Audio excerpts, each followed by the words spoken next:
My name's Paul Piker, and I'm from eastern Baltimore County down in Edgemere. I'm a firefighter by profession. Been doing that now for almost 40 years. I got the train bug early from my dad. He used to set one up upstairs. And neighbor, he would set one up down in his basement, but he wouldn't let you over there until like Christmas Eve when he got done building it.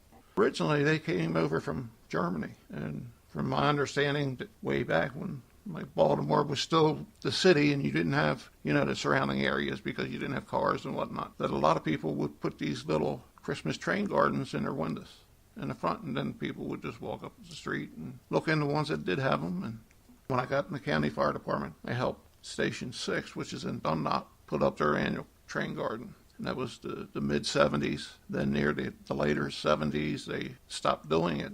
And then when Dundalk stopped doing theirs, that was the last. And one of the volunteer fire companies that I belonged to talked about building a train garden to take the place of the one in Dundalk. We decided to pick up the tradition and continue on with it. And I just told them what I've learned on myself and I taught them to do everything because I didn't want the tradition to die out. That's when I showed them the Lionel animations, that some of the ones I have, and had people from all the U.S. come at the firehouse, and over 16,000 people come through. And that was mostly by the word of mouth. We had a little log book where they could write down their name and their address to see how far they came. And they said, well, we never had one at the fire station before. Most of it was what I figured out on my own, because when I would play with the trains, it wouldn't be just Christmas time. It's whenever I wanted to get them out, and I build different tracks and all on the floor and run them. So that's where I got started. I went to the Choo Choo Barn up in Stroudsburg and seen all the animation that they had in their display.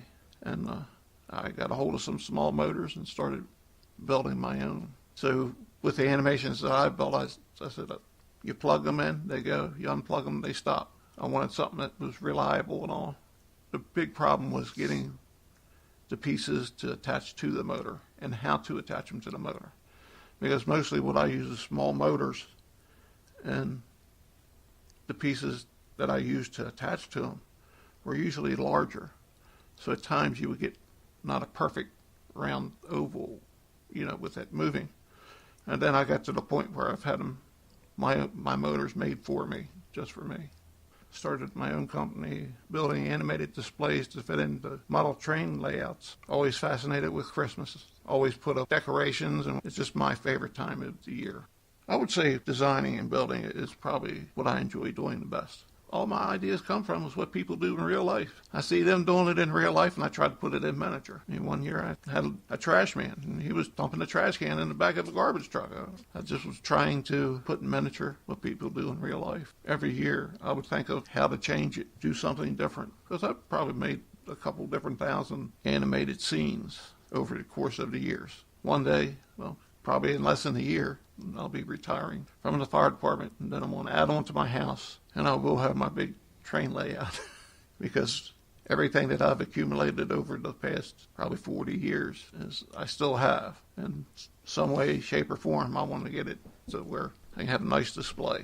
And I would say I get the most enjoyment out of building it and watching the people when they were able to see it and get their reactions and all, because I didn't want to be second best. I wanted to have the best.